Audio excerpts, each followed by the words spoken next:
right, so what we got to talk about today, right? We got to talk about food pairing, right? We got to talk about food pairing in relation to gut health. And we got to talk about the nuances in particular of mixing the beautiful, simple sugars of fruit combined with the fatty nature of nuts or fatty foods in general, right? So, on a fruitarian or raw vegan fruit based diet, right, whichever one you'd like to call it, there's a bit of confusion around pairing fruits and nuts together. Right? Some people, not all, but some people will combine fruit and nuts together, or when they have, they've experienced gas and bloating, right? To maybe some mild degree or very severe degree, right? I'm interested to know too, like for those of you in the chat, put in the chat if you actually experience this, right? You eat fruit and you add nuts in with the fruit and you experience some serious like gut issues, right? Gas, bloating, pain, constipation, things like this, right? And I want to give a more clear answer as to why, right? Because not everybody needs to follow the same situation. Not everybody needs to follow the same protocol. So for me in particular, I always take a very nuanced approach to these issues, right? I don't do the cookie cutter thing for everybody because it's a bit nuanced. So if you have gas, bloating, which is the two most frequent things, and that intense gas and bloating can actually lead to gut discomfort or just outright pain, right? You can even feel like you have this giant air or water belly. It's heavy. If you have issues like that, it's usually be due to a lack of stomach acid and digestive enzymes, right? That lack of stomach acid and digestive enzymes can lead to an excessive and uncontrolled increase in fungus, right? Yeast, candida, right? Bad bacteria, right? Bacterial overgrowth, SIBO, things like this that form in your upper gut, right? Your stomach is supposed to be very acidic, right? Unlike most places in your body, right? There's a high concentration of acid in your stomach, right? You have an appropriate abundance of hydrochloric acid that is needed, especially in order to break down rather dense foods. Right? This can be starches, but especially fats and protein. Right? And if you don't have that, especially if you're eating a lot of fat and protein in your diet, you really need a lot of the stomach acid to break down the fat and protein. A lot of people will follow like a raw vegan diet because they experience a lot of gut health issues, right? It's very important to know what your issue is in order to know which approach to follow. Now, for me in particular, generally speaking, it's fine to add nuts and seeds and fruits and things like that combined with each other. On average, it's really not an issue, but it does depend on how much fat you add. So I've found a bit of a sweet spot for people, right? So my general recommendation for most people is you can have an abundance of fruit in a meal. So what that would look like is you can have anywhere from 1 pound to 3 pounds of fruit within a meal. And then you can add in like an ounce of nuts and or seeds to that meal. That's typically what I go for. So what this ends up being is this ends up being anywhere from like, let's say 86 grams of carbs to like 120 grams of carbs worth of fruit. And you can pair that with like, let's say generally a maximum of 25 grams of fat within that meal, right? More so, if I was to give you a range, it would be 16 to 25 grams of fat per meal. That seems to be the threshold that works for most people, right? That's typically going to be like an ounce of nuts and or seeds, like an ounce. Right? So you can add an ounce of Brazil nuts, an ounce of almonds, an ounce of walnuts, this type of thing. Now, the interesting thing with this too is the type of nut or seed you add is gonna make a big difference. So, for example, people with gut health issues tend to do better with nuts and seeds that are higher in omega-3 essential fatty acids. So, for example, let's take peanuts versus walnuts. People with a lot of gut health issues tend to do way better with walnuts than peanuts, right? And the interesting thing is walnuts are much higher in omega-3 essential fatty acids, whereas peanuts are much higher in omega-6. Walnuts have a higher concentration of dietary fats, whereas peanuts have a higher concentration of protein. All right, so these types of nuances matter. So when you have gut health issues or you have chronic inflammation in your gut and things like this, walnuts may be a better option, right? Flax seeds may be a better option. Chia seeds may be a better option, right? Pumpkin seed kernels may be a better option. Your seeds in general are a better option than like nuts, especially nuts that are like higher in protein. Like almonds. Almonds give people a lot of issues with gut health issues. Almonds and peanuts, right? They tend to give people a lot of issues.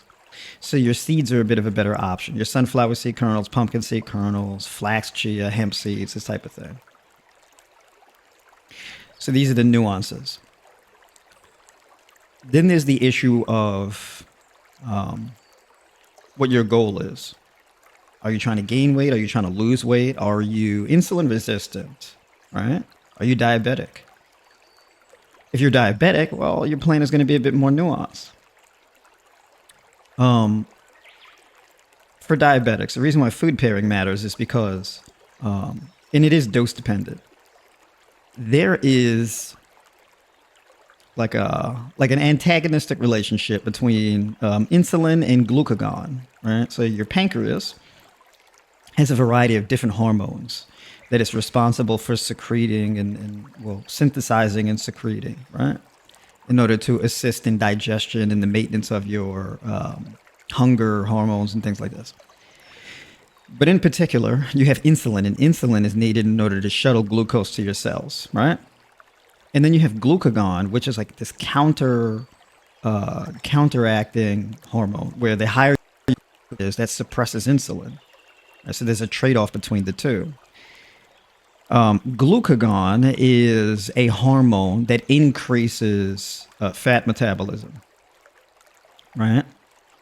And specifically increases fat metabolism inside your liver. And then when the fat stored inside your liver, or the glucose, as in glycogen, inside your liver drops low enough, you get more fat metabolism from your fat cells, right?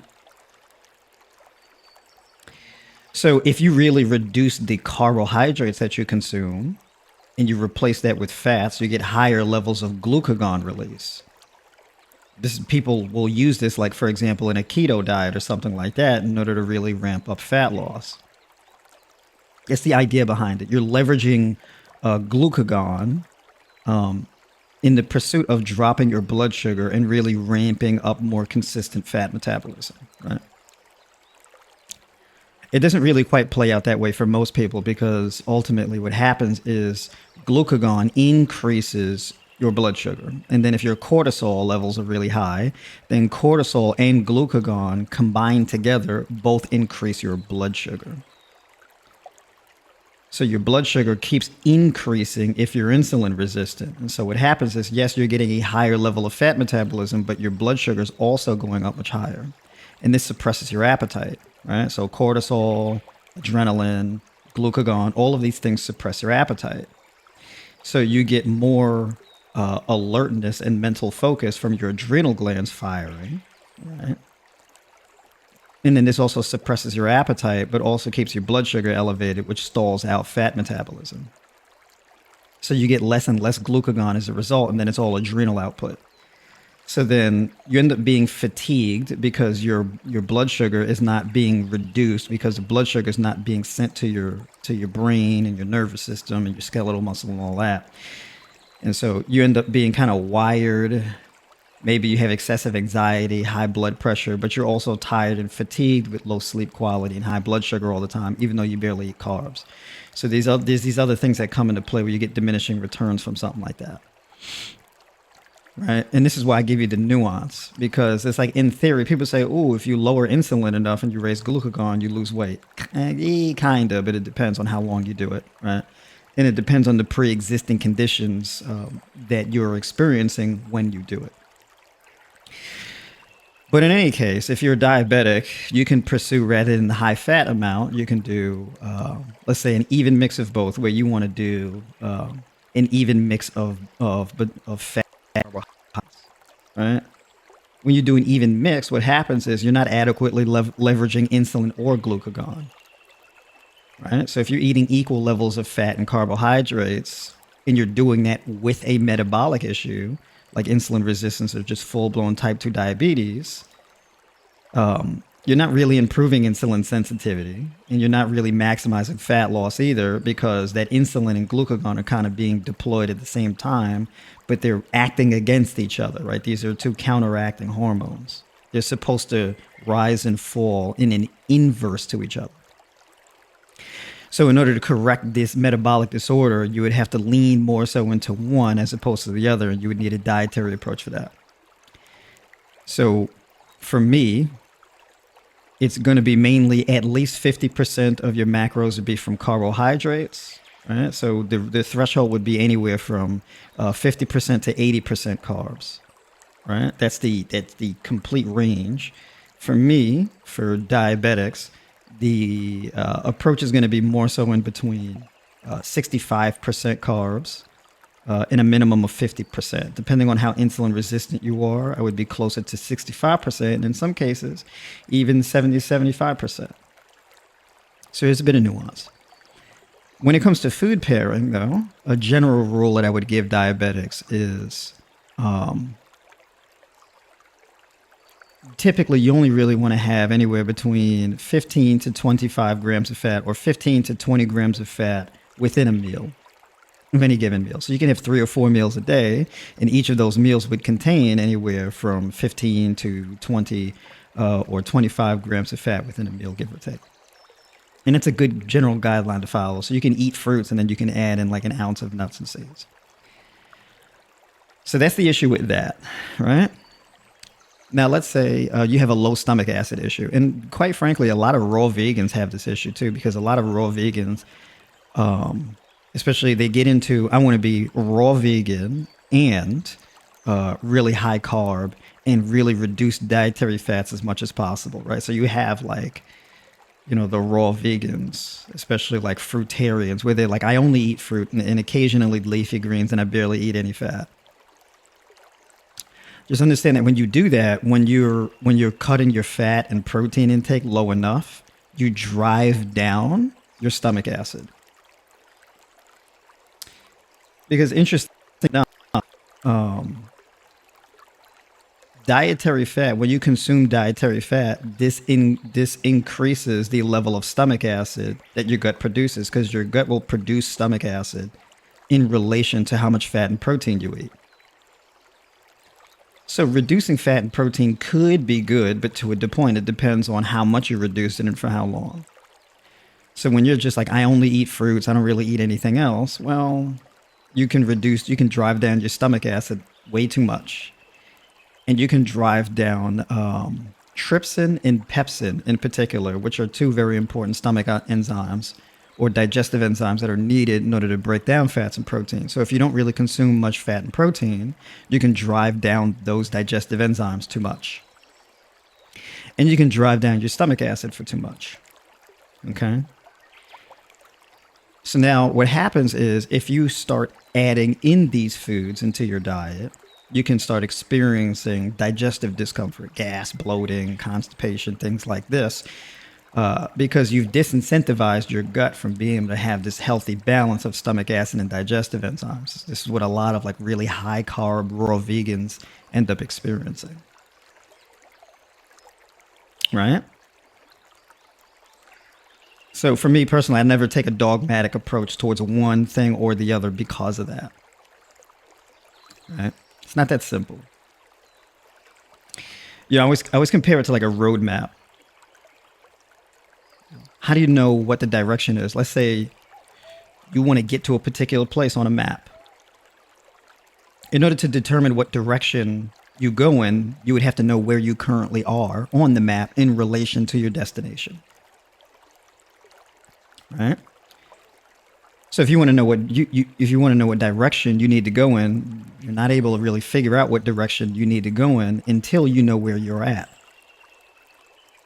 So when people ask me, well, what should I eat for this and that? I'm like, well, it depends on what you've been doing the most. What have you been doing the longest and been doing the most? Right?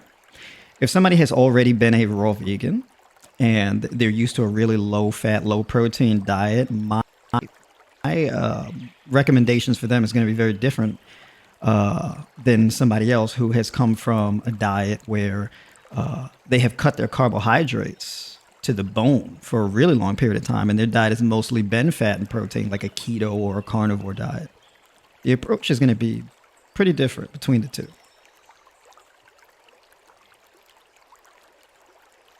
It can be very beneficial to lean really, really into, like, you can cut all of your fats out of your diet. Well, not all, but like you can cut your fat and protein down to like 10%, maybe even less than that. And that can be very beneficial. But the longer you do it, just understand, you get diminishing returns. And then you start getting negative side effects from doing it the longer you do it. So this is why I'm a big fan of seasonal eating. And seasonal eating is going to largely dictate food pairing. All right.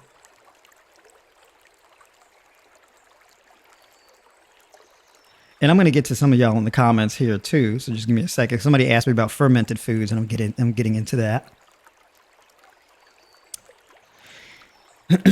So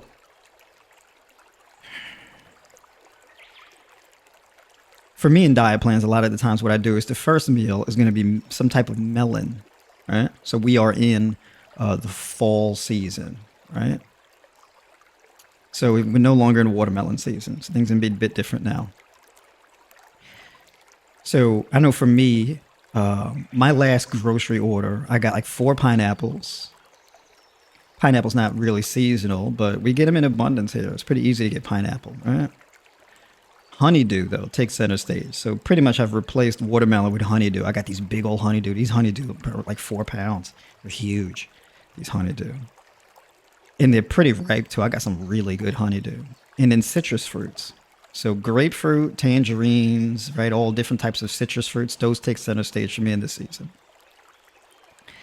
Apples, grapes. Right? So we got kiwis, berries, apples, grapes, citrus fruit, honeydew melon, also cantaloupe, right?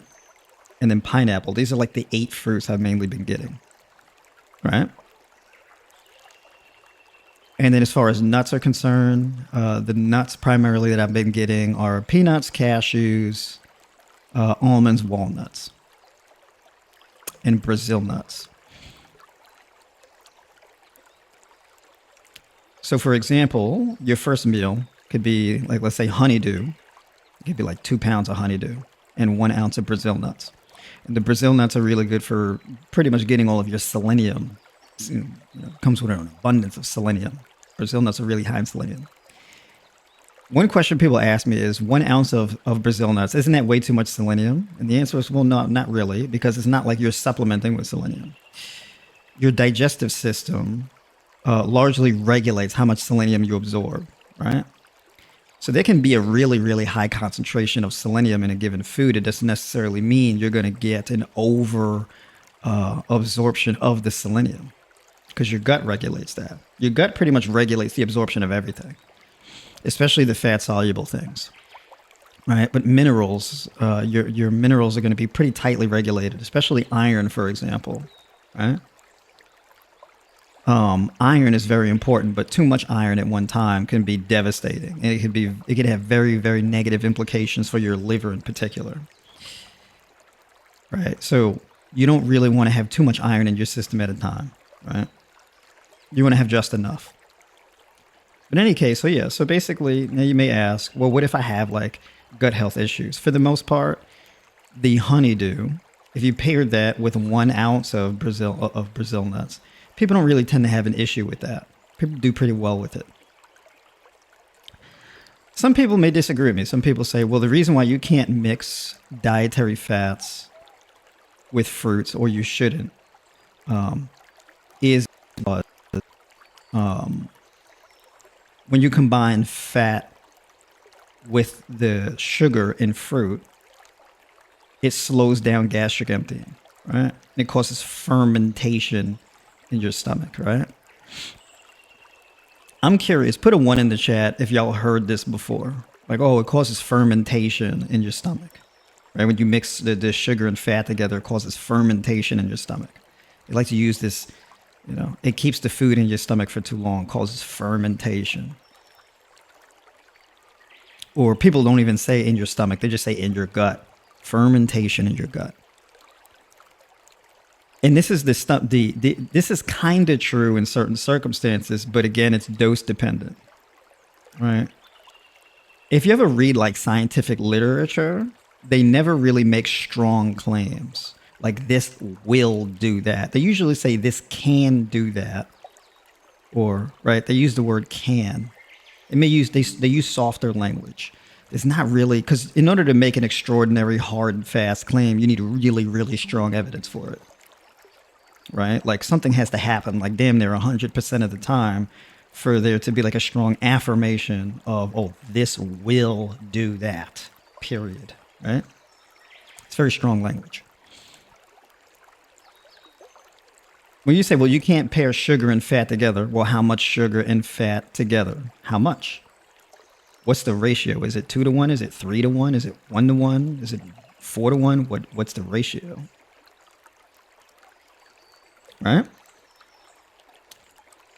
Now, if we think about fermentation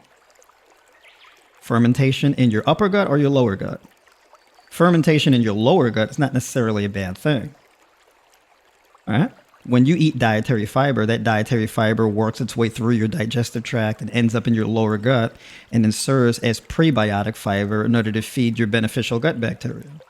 And then in turn, your beneficial gut bacteria goes through a metabolic process, a respiration, right?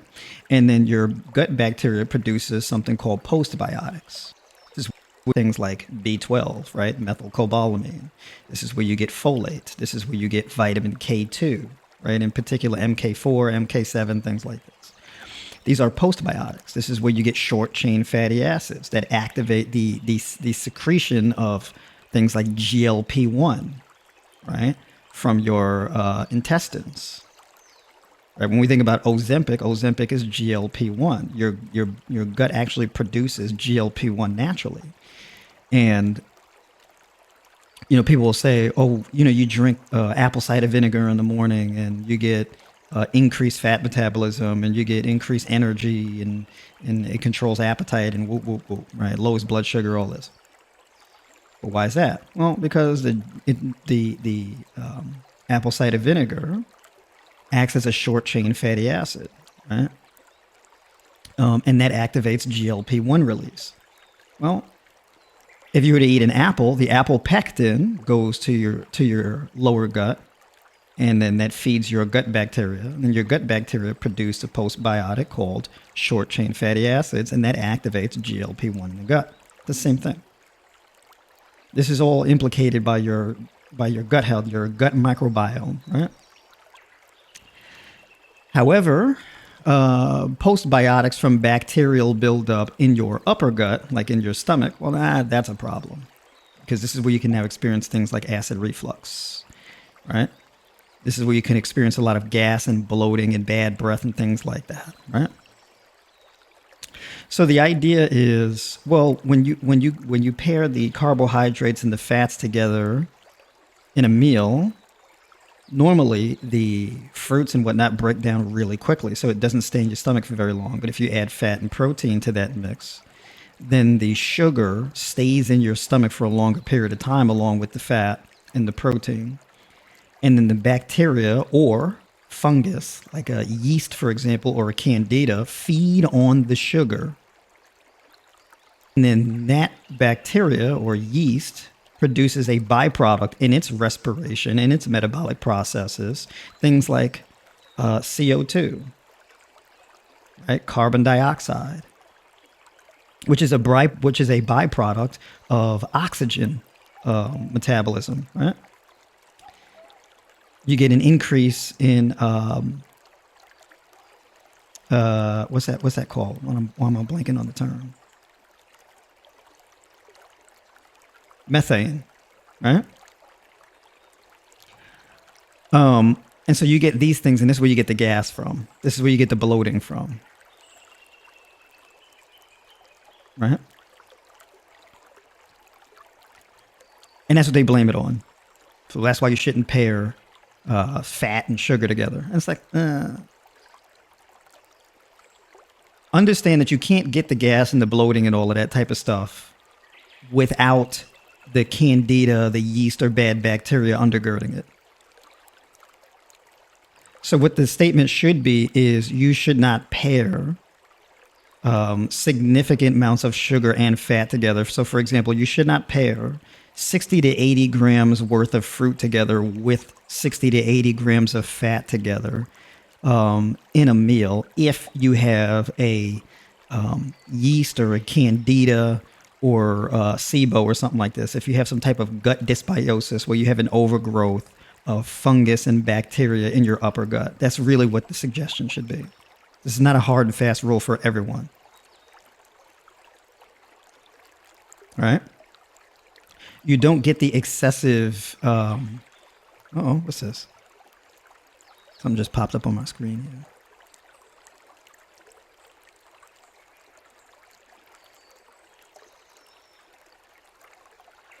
Okay. I don't know why.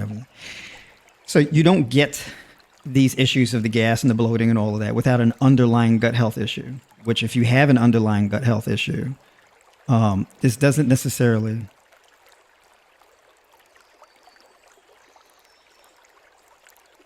Okay. Some update stuff. You don't get from mixing fat and...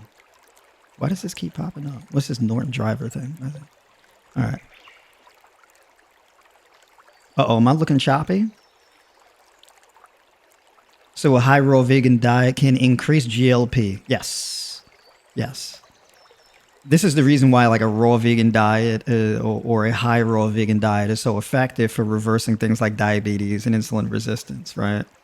It's because it significantly improves gut health and GLP-1 secretion. So what should you do if you have like this underlying yeast and bacteria and all of that, right? What should you do if this is the case? Because just understand, this is not a thing that's specifically like, oh, you just specifically shouldn't combine fruit and nuts together. This is likely, this mostly applies to like processed dry foods, cakes, cookies, things like this. Because, you know, when we talk about processed foods, for example, cheeseburger, right?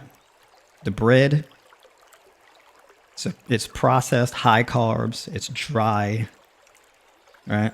And this is going to really feed yeast.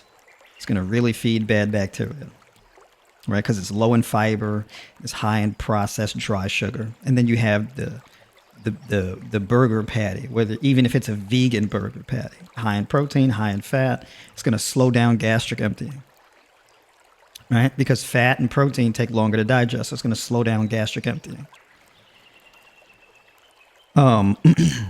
This can apply to that. This can apply to cookies, cakes, donuts, things like this, any kind of pastries, because these things are made using things like eggs and, you know, wheat, any type of flour, sometimes dairy, milk, things like this. Even plant-based milks will use things like cashews or almonds or, you know, soy, things like that. And there's still going to be a significant amount of fat in that. right? So even like processed vegan foods, still you're mixing a substantial amount of sugar and fat together. And processed foods are not water-rich foods, they're dry foods, right? And the drier your food is, the slower the gastric emptying is going to be, and the more negative the effects are going to be, right? So if you pair melon, let's say honeydew, with like, you're really going to get a negative side effect from that? Well, not really, because melons are like 90% water.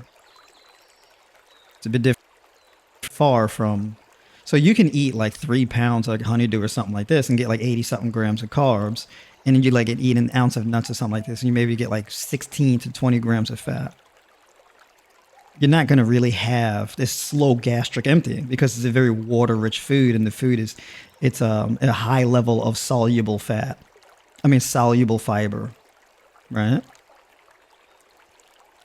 So you don't get the same gas and bloating and constipation and all of that like you with melon. Now, let's say if you eat 8 to 12 ounces of apple and you pair that with like nuts, that's a different story. Apples are not as water rich, but apples are really, really packed with fiber, right? So all that apple pectin combined with the fat and the protein, but now you can get some pretty serious gas and bloating issues. So food choice, right? What is the water content of the food? What is the caloric density of the food? And then what type of nut are you pairing it with? Are you pairing it with walnuts? Are you pairing it with almonds, right? This type of thing, it matters, right? What is the omega-3 concentration? What is the magnesium concentration? Foods that have a higher magnesium concentration, well, that's a bit of a different story, right? But what should you do? Now, generally speaking, if someone has like high blood pressure, diabetes, you got gut dysbiosis, this type of thing, you got candida, right? SIBO, things like this. Well, is it safe to eat fruit? Yes. Right? If you remove everything else, you just have like a fruit-based diet, that can really help rectify those issues. The fiber is actually really important for clearing yeast and bad bacteria out of your stomach because the fiber binds to these things. Right? So fiber is used as like a cleanup mechanism. So if you have an overpopulation of yeast in your gut, you have an overpopulation of bad bacteria in your gut, the dietary fiber, both soluble and insoluble fiber, bind to it and then pulls it out of your digestive tract. Okay. And then when you hydrate your gut, you dilute waste. The drier your diet is, the more negative the side effects are going to be, right? So like a raw diet is a very water-rich diet, generally speaking, if it's fruit-based, right? So basically, the more hydrated you are, the less gas and bloating and all of this type of stuff you get. But when you're chronically dehydrated, well, these issues become amplified, right? Like acid reflux is a pretty big symptom with people who are chronically dehydrated. If you're chronically dehydrated and you have a low magnesium diet, you're going to get things like acid reflux. Even like when you look at like antacids, right? It's basically calcium bicarbonate. Calcium bicarbonate is a form of calcium, and they often mix like potassium and whatnot in it. And what that does is that alkalizes the environment in your stomach to reduce, right? So you get less of acid accumulation that rises up into your lower esophagus. That's what the antacid is supposed to do. However, if you have a diet that is rich in potassium and magnesium and water-rich foods, that also acts as an antacid. However, it reverses gut dysbiosis. If you buy an antacid from the store, it does not reverse gut dysbiosis because it only addresses the acid that is a result of the yeast and bacteria producing or excreting acid as a waste product. It's not stomach acid that's rising up into your lower esophagus, really, right? It's the postbiotic that you're getting from the metabolic waste of bad bacteria and yeast in your upper gut, right? Now, I'm only talking about gut dysbiosis because some people it's a little bit different. They have like an issue where their nervous system is not opening and closing the valve to their upper gut.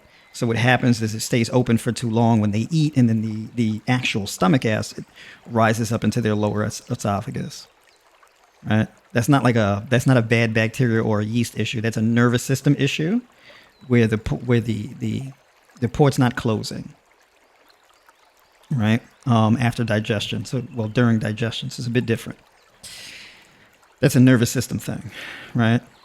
Which requires a whole different approach, right? Which requires the reduction of the latency in your nervous system. This is a brain chemistry thing. It's not a gut health thing. So when you have more magnesium, potassium in your diet, and you have more, for example, B vitamins like vitamin B1, vitamin B2, vitamin B12. When you have more vitamin C, this largely corrects nervous system issues. When you have more magnesium, electrolytes, things like that in your diet, electrolytes in general, this fixes the nervous system thing, and it reduces latency. This is the case with like people who have like AFib, right? When you increase your electrolytes and you have these B vitamins and things like that. In your diet, copper is another one. You have a high copper diet. This fixes a lot of nervous system issues, right? So issues that have to do with your nervous system, having a diet like that, high in copper, electrolytes, B vitamins, and things like that, generally sort those issues out.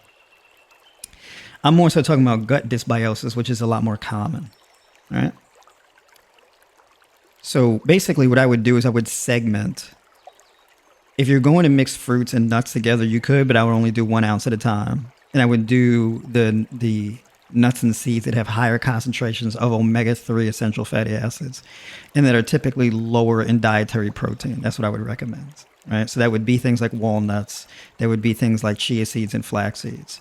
Hemp seeds is an exception because hemp seeds are high in protein, but they're very high in copper, magnesium, and omega-3 essential fatty acids, right? So they're a bit different, right? They're a high protein food, but without the downside, right? So that would be the recommendation there. If you want to be on the safe side, you don't have to mix nuts with fruit. You don't have to, right? You can separate them entirely. Now, what you also have to do is you have a diet that's hydrating. You have a high energy diet. But you also have things where you can use like herbs, right? So you have herbs, and a lot of herbs have an antifungal, antibacterial element to them, right? Oh, by the way, with nervous system issues, L-theanine, really beneficial. So if you start your mornings with, let's say, matcha tea or ginseng, or a ginkgo biloba, or oolong tea, right? Things like this. Those are really good for fixing brain chemistry and nervous system issues. So before you eat anything, you drink the tea first. And then have your first meal. These things are also extremely beneficial for gut health and blood sugar control, things like this, right? A second tea would be something that's highly beneficial for your gut. This would be things like nettle tea, basil tea, and then some more stronger things would be things like clove tea. Clove is really beneficial for killing off yeast and bad bacteria in your upper gut. Right? So if you're having a lot of gas and bloating and things like this, basil tea can really soothe that. Nettle tea can really soothe that. Clove tea. And then also ginger turmeric tea or just ginger tea. Right? So what I like to do is you could do ginger tea, which basically, I would say ginger turmeric tea. So you could do a 1/4 teaspoon of ginger, a 1/4 teaspoon of turmeric, and a 1/8 of a teaspoon of cayenne pepper. That's a really phenomenal tea for, killing off the yeast and whatnot in your gut. H. pylori, this could probably be if you have like H. pylori. H. pylori produces a tremendous amount of acid. Right? It's a bacterial infection. So something like the ginger turmeric with the cayenne pepper, that can be too hot. Right? So it is effective at killing off the bad bacteria, but the thing is, ginger, turmeric, and cayenne pepper, they increase stomach acid. So it's a bit of a gamble. It could actually be really beneficial for you. It depends on how bad the H. pylori is. Right? So there is a bit of nuance, but generally speaking, if you have low stomach acid, the ginger, turmeric, and cayenne pepper is going to be really beneficial for bringing up your stomach acid and digestive enzymes. So it makes digestion a lot better. So like, let's say you have a meal that's a bit more dense. You have a meal that's higher in fat and protein. Maybe you have a meal that's higher in starches, things like this. Let's say you have a meal where you're eating avocado, sprouted lentils, sunflower seed kernels, leafy green vegetables, all this type of stuff, right? The higher levels of fat and protein in that meal can cause you some digestive distress. So before a meal like that, you may want to drink that ginger, turmeric, and cayenne pepper tea. And that's like prep to increase stomach acid and digestive enzymes so that you don't get the gas and the bloating and all that, right? Something more mild to bring up stomach acid and kill off bad bacteria, candida, and things like this. My typical recommendation is basil tea or tulsi tea, right? It's a bit more mild. It's a bit more soothing. So it's either going to be nettle tea, basil tea, or fennel tea. Those are like the three typically, right? So the herbs are really important. Okay. So you can basically do water-rich fruits all day long. Water-rich, water-rich, water-rich. So melon, grapes, berries, kiwis, and citrus fruits also, and pineapple contains bromelain, which is a digestive aid, your digestive enzymes. You can even use pineapple. You can eat like 8 to 12 ounces of pineapple before a heavier meal. That's like an appetizer. And that can lead to better digestion, right? That can help to relieve constipation, gas, bloating, and things like that before meals. Right? Small amount of pineapple. Really good for digestive health. And then what you can also do is you can mix the pineapple and the papaya together. So you can do 8 ounces of papaya, 8 ounces of pineapple. You can mix those together, and you can add chia seeds also. And you can even make a smoothie bowl out of this, where you mix in, you can blend in a blender papaya, chia seeds, and coconut yogurt together in a blender. You can mix it up in a blender, and you can add pineapple to it. All right? You can also add berries. You can add strawberries and things like that to it as well. And that's a thing that can really help with digestive health too. So you get the omega-3 essential fatty acids and chia seeds, and omega-3 essential fatty acids and magnesium and copper, as well as soluble and insoluble fiber from the chia seeds. The coconut yogurt, and you can use almond yogurt, coconut yogurt, cashew yogurt, oat yogurt, whatever the case is. And it's a fermented food that serves as a way of introducing more beneficial gut bacteria. So you can bring up your good gut bacteria, and that balances out bad bacteria. And that improves digestion as well, right? Because your level of digestive enzymes and adequate levels of stomach acid is largely dictated by your gut microbiome. So that would be like a good meal. And then you add the pineapple to it also as an additional digestive aid, right? So you could leverage all these things. It just doesn't just have to just be monofruit meals. Monofruit meals are very important. I'm a big fan of monofruit meals. It serves as kind of like a bit of an elimination diet. It's easier to figure out if a food is bothering you or not. So you could do one meal and it's just like all honeydew or whatever kind of melon. You can even do a split between honeydew and cantaloupe, right? You could do 50-50.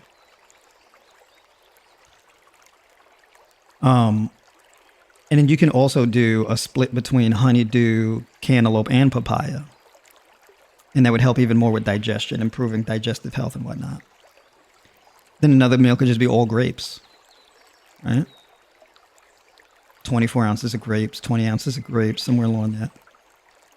And then another meal can be like grapefruit and tangerines, just all citrus fruits. Phenomenal amount of potassium, vitamin C, good source of calcium as well, right? So a lot of electrolytes in those citrus fruits. And the citrus fruits goes a long way towards improving digestive enzymes and stomach acid profile as well, right? So that aids in digestion, improving digestion over time. And that vitamin C goes a long way towards reducing excess acid accumulation. So it's good for kidney health. It's really important for adrenal health, right? So more vitamin C can actually reduce excess cortisol. So if your cortisol levels are way too high, you have a high vitamin C diet, and then vitamin C helps to bring down inflammation, bring down the cortisol, bring down the acid, and improve digestive health. You could do a mix of berries. You can do like a fruit salad where you're eating a variety of kiwis and berries and things like cherries and pomegranate, things like this mixed together.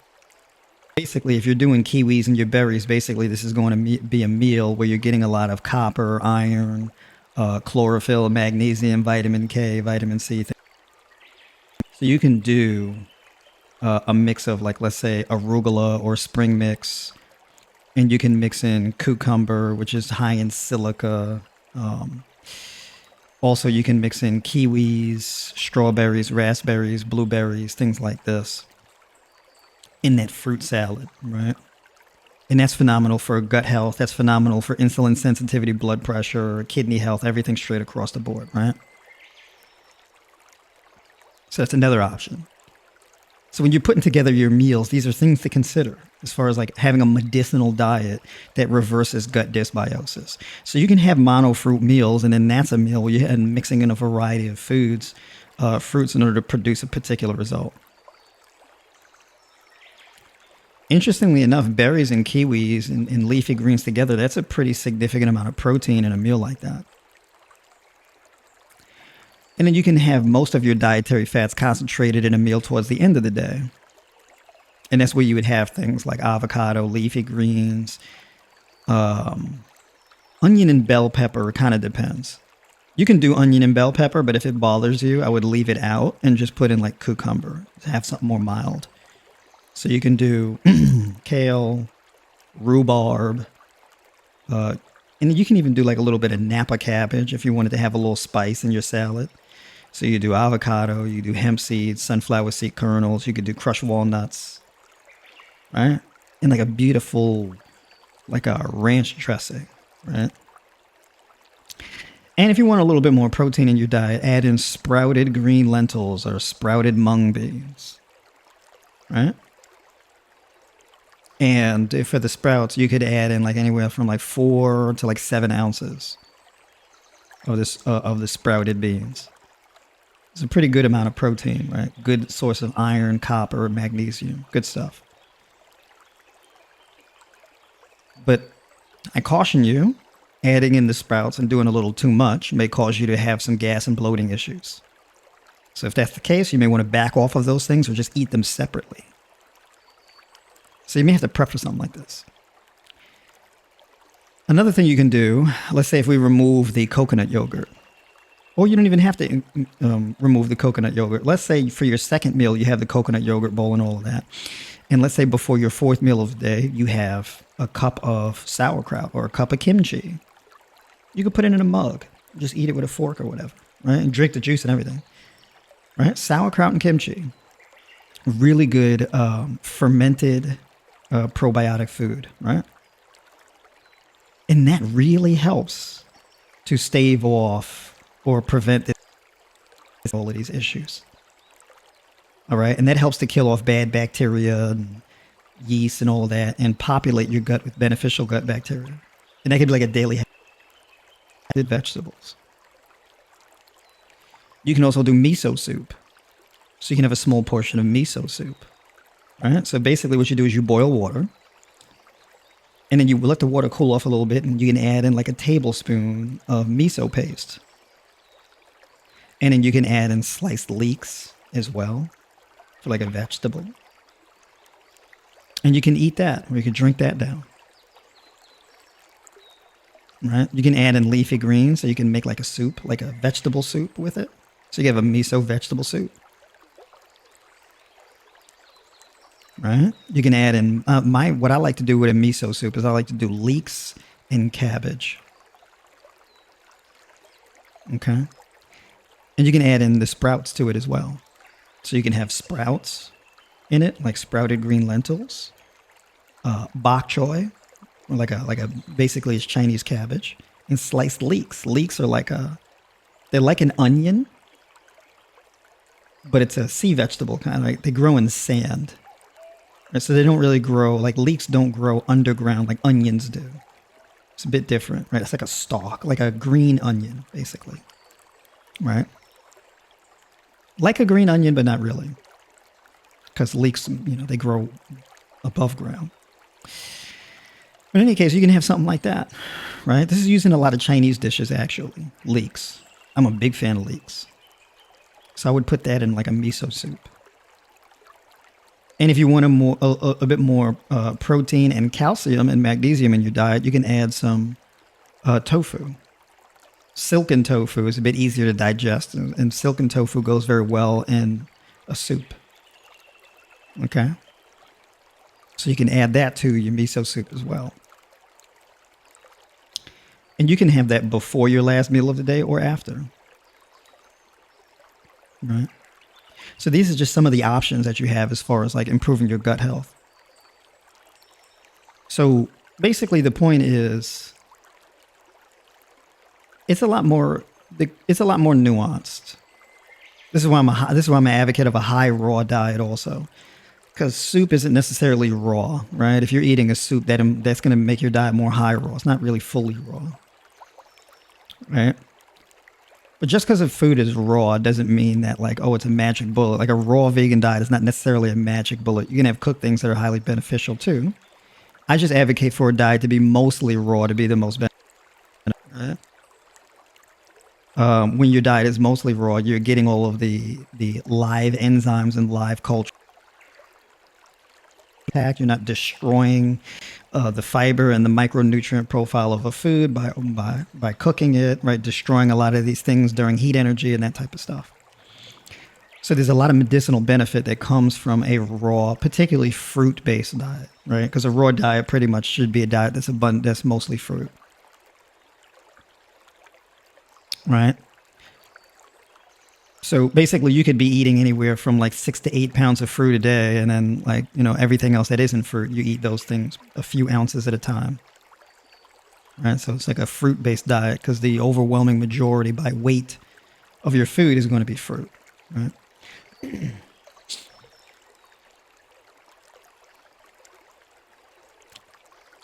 So yeah, there's a lot more nuance, right? There's herbs. And then there's things like burdock root, which is really good for oxygenation of your blood, detoxifying your liver, kidneys, things like this. Because if you have like low stomach acid too, it depends.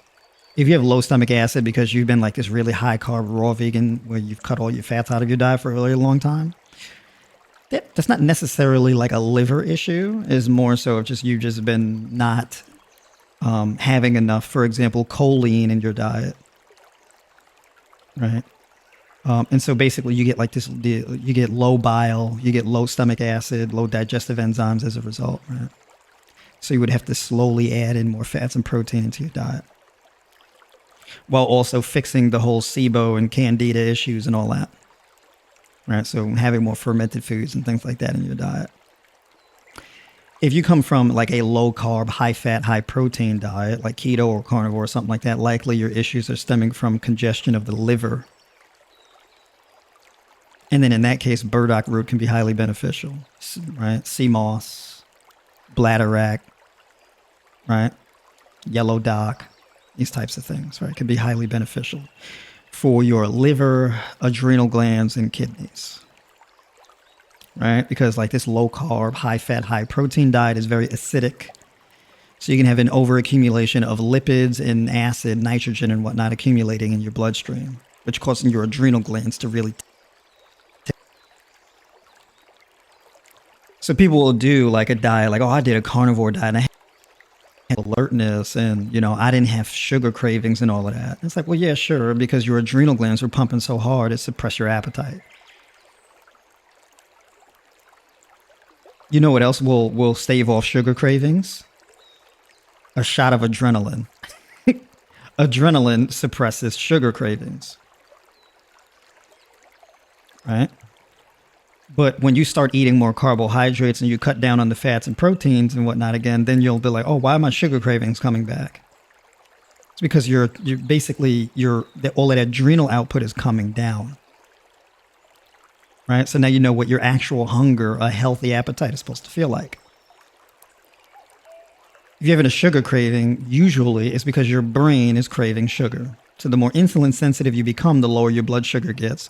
And as your blood sugar goes lower, your brain and your nervous system craves more sugar. It's not a junk food craving, it's a glucose craving. Right? So like, for example, caffeine, appetite suppressant. Right? Yeah. Adrenal output. Fat and protein, appetite suppressant. Yeah, adrenal output. Higher glucagon, higher adrenaline, higher cortisol. All these things keep increasing. Right? So you get lower insulin, and then you get a suppression of your appetite because these things raise your blood sugar from stored fat rather than dietary carbs. If you're going to have a diet that is high in acidic foods, like high in fat and protein and whatnot, your body has a safety mechanism that will shut your appetite off to stop you from eating, so that your body can clear out the excess nitrogen and lipids from your bloodstream. Because if you don't, you're going to die. Right? And too much nitrogen, too much lipid saturation in your bloodstream will kill you. So your kidneys have to work real hard in order to level that out and get rid of the excess. And your adrenal glands is like a dimmer switch for your kidneys. So more adrenal output leads to more kidney output. Right? So the more waste accumulation, the more acid accumulation in your bloodstream, the higher your adrenal glands are going to kick on. And then your kidneys are going to work harder to filter that stuff out. It's a safety mechanism. That's how your body protects itself metabolically. It's what it's supposed to do. All right.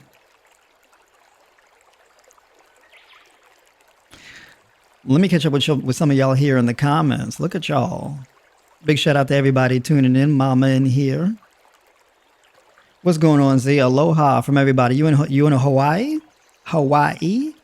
Agnes, what's going on? Good to see you in here. Clifton. What's going on? I like the name Clifton. I drink ashwagandha tea daily in the mornings. Yeah, that'll really wake you up. That'll get you going there for sure. Ashwagandha leads to more energy in the mornings, and ashwagandha typically leads to better sleep at night. Right? It's what's called an adaptogen. Kim, what's going on? Good to see you in here. I usually have my nuts and fruits together. Yeah, I mean, well, you don't have the underlying gut health issues. So you could definitely do that. Do rice cakes feed your yeast also? Yes. What are your thoughts on L-theanine? Oh, yes, phenomenal stuff. I mean, you want to talk about really waking your brain up? You want to talk about optimizing your nervous system and brain chemistry? Yeah, L-theanine will do it for sure.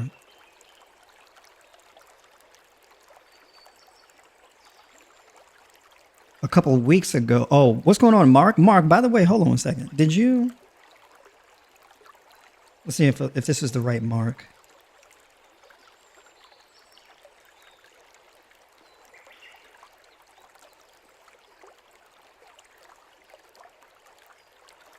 Okay, different Mark. All right, never mind.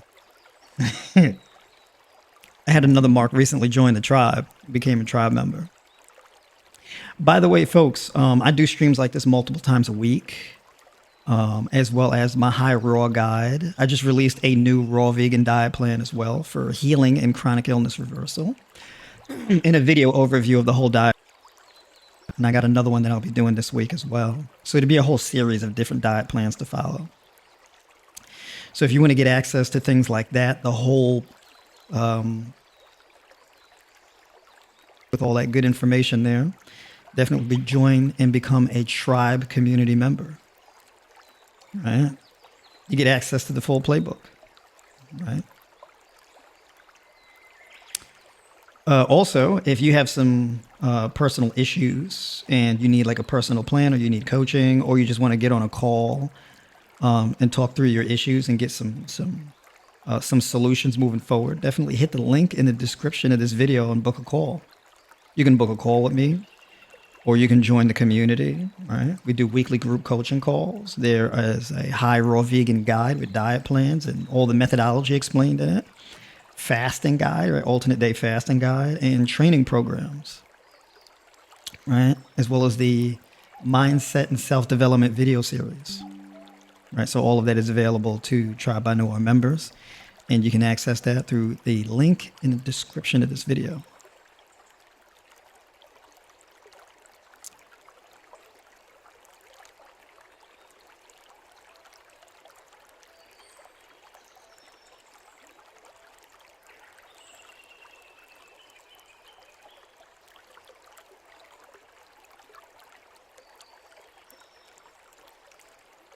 Let's see, what'd you say?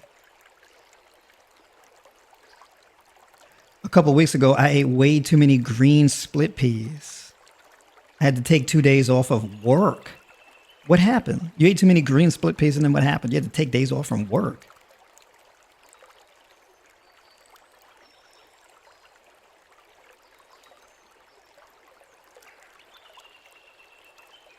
Oh, here we go. How about... Oh, I'm getting some lag here now, huh? How about pairing for iron? So basically, if you want iron, higher levels of iron concentration in your diet, and you want to maximize iron absorption, increasing the amount of vitamin C and copper in your diet together. So basically, if you have a high iron food and you pair it with vitamin C, that can increase iron absorption by like upwards of 80%.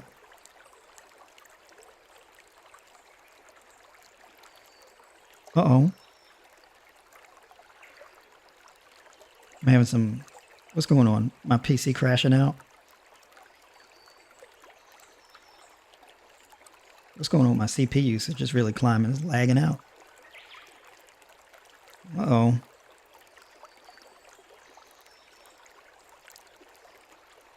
Apologize for the lagginess.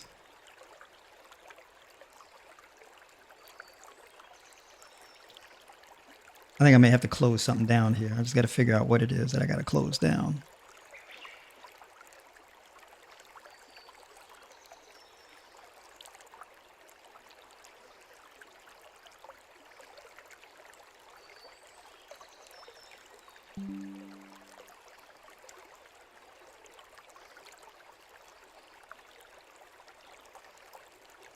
Oh, for those of you who are tuning in on Instagram, yeah, this is live on my YouTube channel.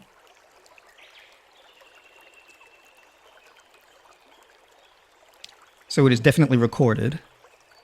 And then I'll be uploading it for tribe members also, a recorded version that hopefully will run a bit smoother.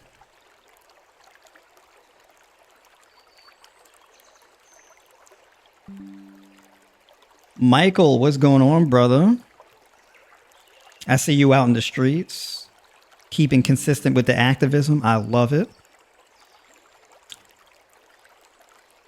What's up, brother? Thoughts on mushroom teas like lion's mane and reishi powder? I'm a fan. I think that if you're going to do like a coffee or something like that, the mushroom coffee is definitely a much better option. Right. So yeah, if it's in your budget, I would say go for it. It's good stuff. That stuff is really good, particularly for brain chemistry. The mushrooms are like really good for brain chemistry. What would you suggest for a copper deficiency? Oh, pretty much a raw fruitarian diet is really going to give you an abundance of copper. So just adding more fruits into your diet. Kiwis, grapes, your leafy green vegetables, hemp seeds, right? Pumpkin seed kernels, chews. These are big sources of copper, right? I mean, just having more of like a high raw fruit-based diet, you'll get like anywhere from 300 to 500% of your RDI in copper.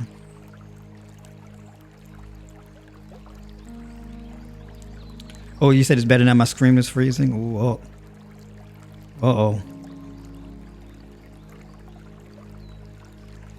All right. Yeah, because I'm simul-streaming to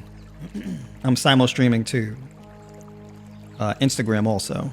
So big shout out to the folks tuning in on Instagram. I don't normally stream to multiple platforms at a time. I stopped doing that because I was having all the connectivity issues. Like I am now, apparently. So, you know, my internet connection ain't doing so well with that. But it's all good. It's all right. It's all right. Lessons learned. But yeah, that's what I wanted to get on here and say today.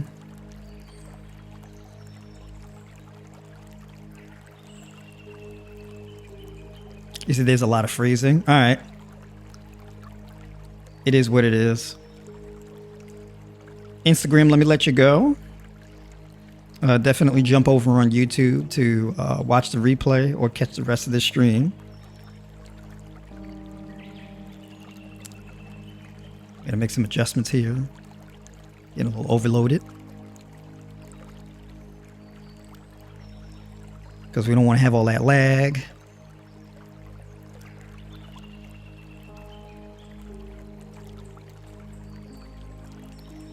Yeah, a lot of lagging. All right. All right, fair enough. But yeah, so that's pretty much it. That's what I wanted to cover tonight. Appreciate everybody for tuning in. I got to get my work day started, right? So I'm cooking up some things for the folks in Tribe by Noir. I'm also going to be doing raw vegan diet plans or high raw plans for gut health. So that's what I'll be working on this week as well as a few other things, as well as from the Thursday group coaching call. So I got a busy day today. So Tribe by Noir members, big shout out to you. And keep a lookout. I'll be letting y'all know when things are up and posted in the community. And that about does it. Appreciate everybody. Talk to you soon.